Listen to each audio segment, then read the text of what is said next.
Well, welcome, Damian. Excited to have you here. We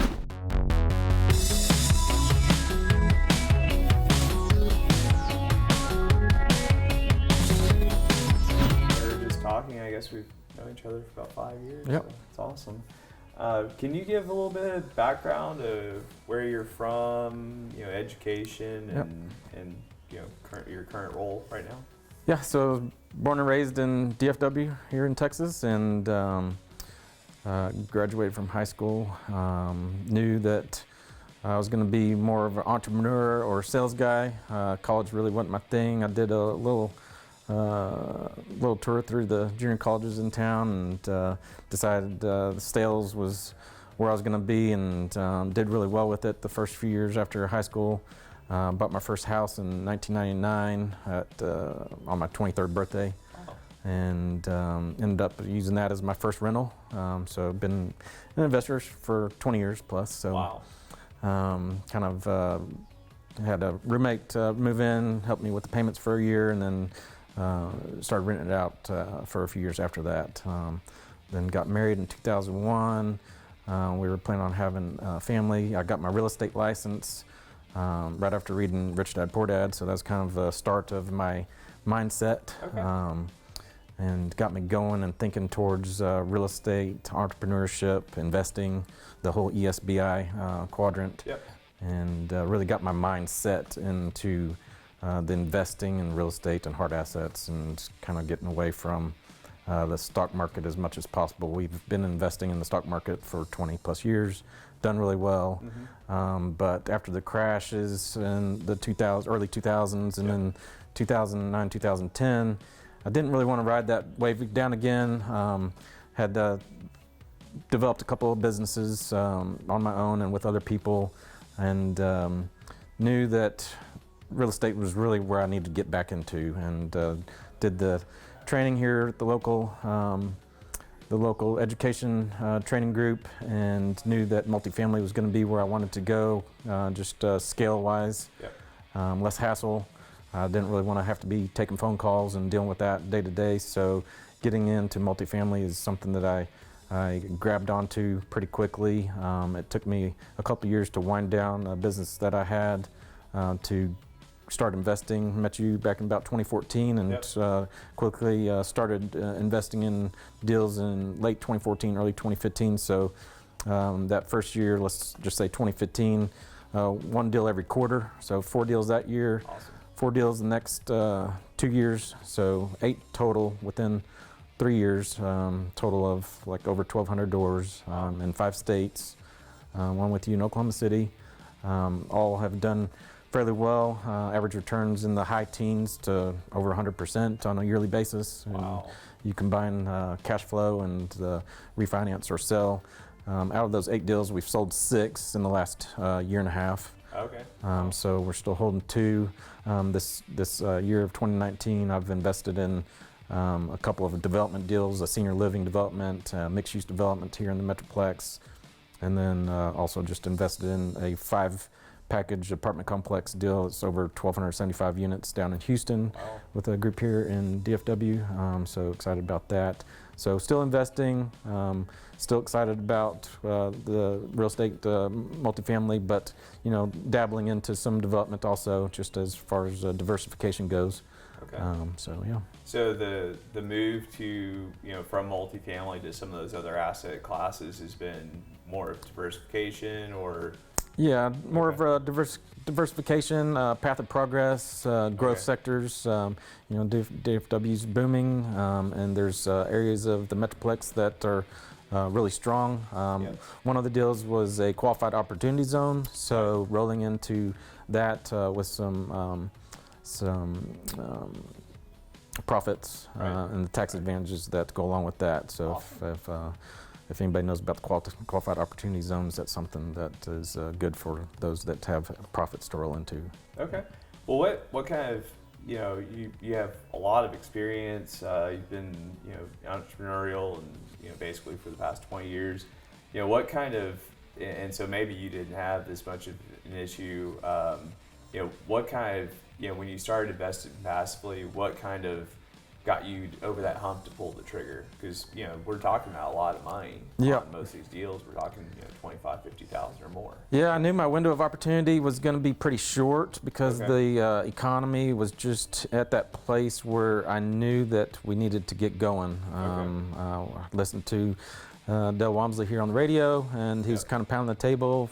Now's the time, and I kind of was hesitant for the first couple years, but I was like, okay, I'm ready.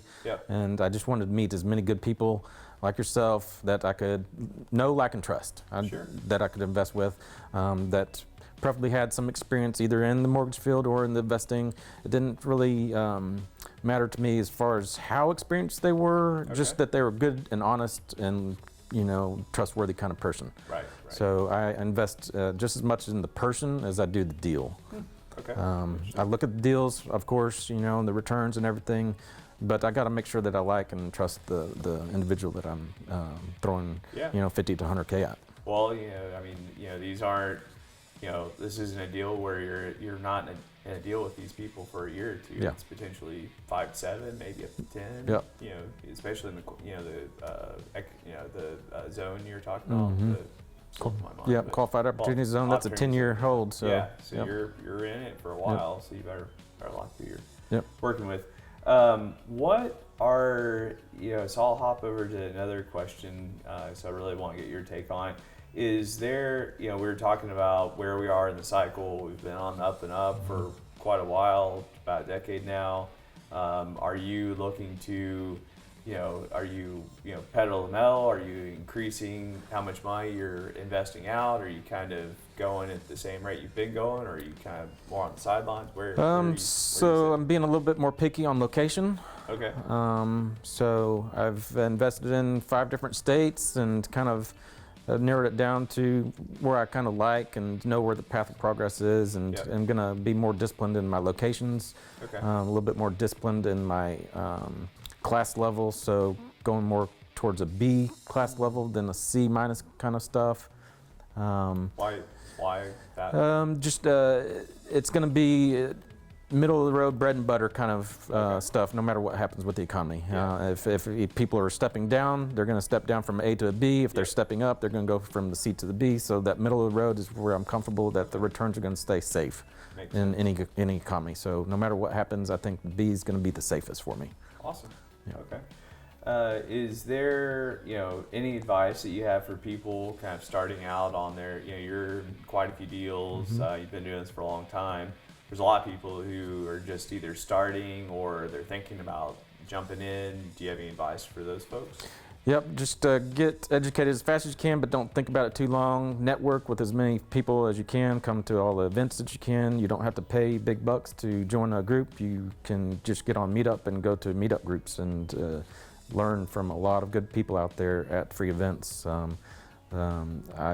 I would say, just network, get to know as many people, ask for references. Talk to as many people as you can that have led a bunch of deals, have invested passively in a bunch of deals, and just get references and kind of ask people what they thought about people before you invest with them. Another thing I'd like to note, I don't know if you're going to ask it yet, but before we run out of time, something that you asked on the notes beforehand was what would you do differently? What I did at the beginning was I invested a lot of cash, hard cash, because it was easy. Yeah. And I didn't really know about the whole self-directed IRA thing. Okay. And if I would have done anything differently, I would have invested as much of that self-directed IRA funds from the beginning instead of the end. So I ran out of liquid capital pretty quick. Yeah. So whenever I got comfortable enough to do my own deal, all my liquid was already invested. And I was left with self-directed IRA money, and you can't use self-directed IRA money in your own deal. So if I would do anything different, I would say, or what I would tell other people, look at doing your self-directed IRA money first and hold off on your cash, and then maybe you get comfortable enough to do your own deal and use your cash for your own deal. Okay, makes sense. Yeah, that's kind of what I did as well. Before we kind of wrap up, any final thoughts, anything you want to share with folks? No, real estate is really going to be your best investment that I've seen in 20 years plus of investing. The returns have been better than anything I've gotten in the stock market. It's steady. It's something that everybody needs, especially when you talk about multifamily housing. Yep. It's really not going to go away. Our population is growing, and if you invest in good locations like DFW or any major market in Texas or landlord-friendly states, you're going to usually do pretty well. You know, just invest with good people. Know your location that you're investing in, because one part of the city may be not as good as the next. So just know who you're investing in, know the location pretty well, and the profits will end up coming. Awesome. Yep. Well, appreciate your time. Appreciate you coming out, and it's been fun. You know, we were talking about it, I'm like, oh my gosh, I didn't realize I knew known you for about 5 years. So thanks for coming on. Appreciate it, man. Appreciate it. Thank you. See you.